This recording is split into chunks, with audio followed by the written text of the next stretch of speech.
آیت اللہ شیخ قدوسی کہہ رہے ہیں کہ نیہاوند ایک علاقہ ہے، وہاں کے ایک مومن نے ایک دفعہ کھانے کی مجھے دعوت دی. میں کھانا کھانے کے لیے گیا، لیکن کھانا کھانے کے بعد ایک ایسا خمار دماغ پہ میرے سوار ہوا کہ مجھے نیند آ گئی. نماز شب تو کیا ملتی، نماز فجر بھی قضا ہو گئی. آیت اللہ شیخ قدوسی نے بیان کیا. اچھا، کیونکہ روحانی طور پہ بہت بلند عالم دین تھے، کہہ رہے میں متوجہ ہوا، یعنی کشف جو چیزیں ہوتی، تو معلوم یہ چلا کہ اس کی جو کمائی اور ارننگ ہے اس میں اشکال. مشکوک کمائی کی بنا پر میری جو ہے نماز، اتنے بڑے عارف کی بھی جو نماز شب جو قضا ہوئی، حتیٰ کہ نماز فجر تک قضا ہو گئی، اور جبکہ اپنا ذاتی مال بھی نہیں تھا، کسی اور کا مشکوک مال تھا جو ان کے جسم میں چلا گیا تھا. تو کتنے اثرات اس نے رکھے. تو یہ سب چیزیں بہت آپس میں ملتی جلتی چیزیں. اور اصفہان کے جو ایک مبلغ تھے حجت الاسلام سید محمد حسین مدرس، انہوں نے بھی ایک واقعہ نقل کیا کہ وہاں کے طلباء نے ایک دفعہ جشن منعقد کیا تھا عید زہرا کے سلسلے میں، اور آخوند ملا کاشی بہت بڑے عارف اور عالم اس زمانے میں تھے، ان کو بلایا. اچھا، آخوند کاشی کے متعلق یہ بات بتا دوں کہ آخوند کاشی وہ تھے کہ جو اپنی ہر مستحب نماز تک کے قنوت میں دعائے ابو حمزہ صومالی پڑھتے تھے. آخوند کاشی، اللہم صلی اللہ علیہ محمد.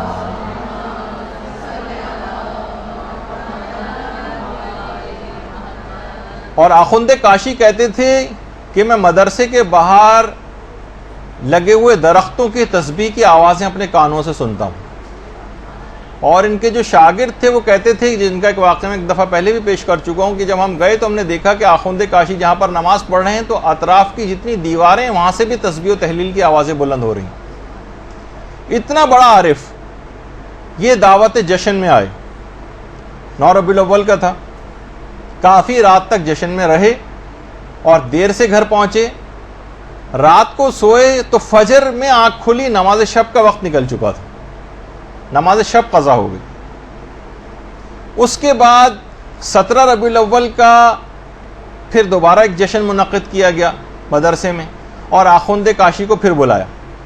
آخوند کاشی پھر آئے اور وہاں پھر دیر ہو گئی، اور گھر گئے تو بعد میں انہوں نے بتایا کہ اس رات کو میں نے پیغمبر اسلام کو خواب میں دیکھا.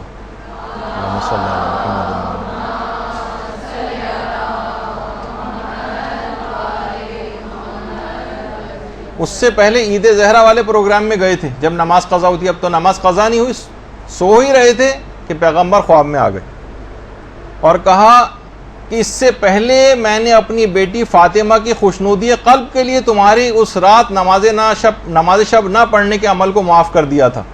آج پھر سو رہے ہو، اٹھو اور نماز شب پڑھو.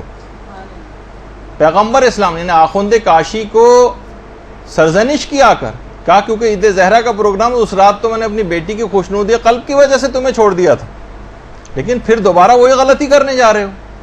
تو راتوں کو دیر تک کے ایسے پروگرامز کے جس کے نتیجے میں آپ کی عبادات متاثر ہوں، آپ کے واجبات متاثر ہوں، ان لغویات، یہ تو خیر بہت ہی نیک کام تھا، لیکن اس کے باوجود بھی عبادات بھی اگر آپ انجام، جیسے بہت سے لوگ پوری رات ایک شب بیداری جو ہوتی ہے اور ماتم ہوتا ہے وہ عبادت میں رات گزار رہے ہیں، لیکن نماز فجر اس کے بعد قضا کرتے ہیں.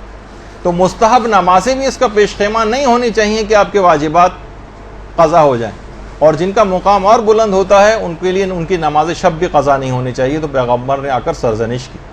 ائمہ خود کتنے زیادہ اس کے پابند تھے کہ امیر المومنین کی جو ایک کنیز تھی ام سعید،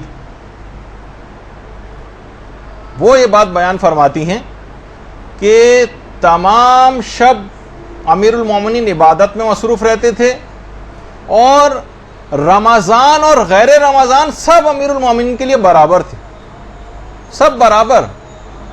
اور ابھی شب ضربت آج ہی کی رات کو ہے. جب مسجد کوفہ کے لیے نکل رہے تھے تو آسمان کی طرف دیکھ کر امیر المومنین نے یہ بات کہی تھی کہ اے صبح گواہ رہنا کہ کبھی ایسا نہیں ہوا کہ تو طلوع ہو رہی ہو اور علی سو رہا ہو. درود بھیجیے محمد عالم.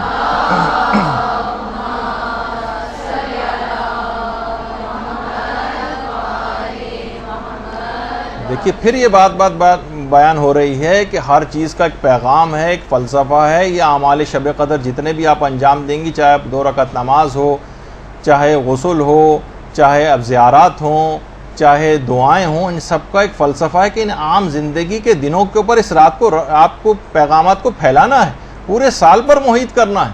پورے سال اب نماز شب کا پابند بننا ہے، پورے سال رات کے ایک حصے کو بستر سے الگ ہونا ہے.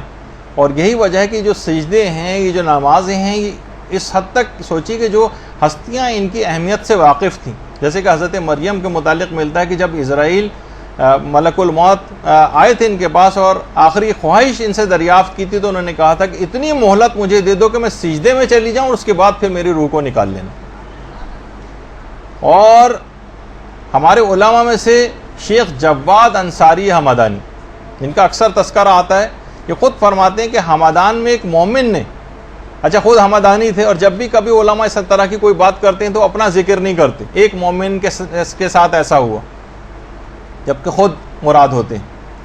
کہتے ہیں کہ ہمدان میں ایک مومن نے نماز شب کے لیے جب وہ اٹھا تو دیکھا کہ 500 گھروں کی جو حدود ہے ہمدان میں، اس میں ایک گھر میں زمین سے آسمان کی طرف ایک نور ساطع ہو رہا. باقاعدہ رسالہ جو لقاء اللہ ہے اس کے اندر بھی یہ واقعہ ہے. تو اسے الہام ہوا اس مومن کو کہ اس مکان میں حضرت حجت نماز شب کو ادا فرما رہے ہیں.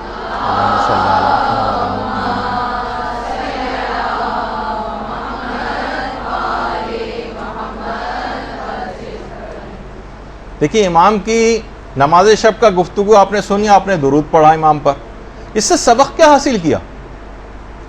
کتنوں نے عہد کیا اس بات کو سن کر کہ ہم حضرت حجت کی اس عمل کی پیروی کریں گے آج سے اور نماز شب کے پابند بن جائیں گے. طریقہ کار وہی رکھیے گا تاکہ بیچ میں سے ایک دم سے 11 رکعتیں پڑھنی شروع کر دیں گی تو اگلے دن سے نہیں پڑھیں گے.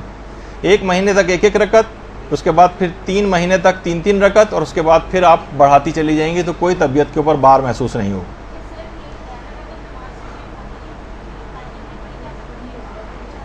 ہاں مختلف ٹائمنگز میں بھی پڑھ سکتے ہیں، خیر وہ تو اس کے مسئلے الگ ہیں، لیکن اس کا پابند ہونا ہے.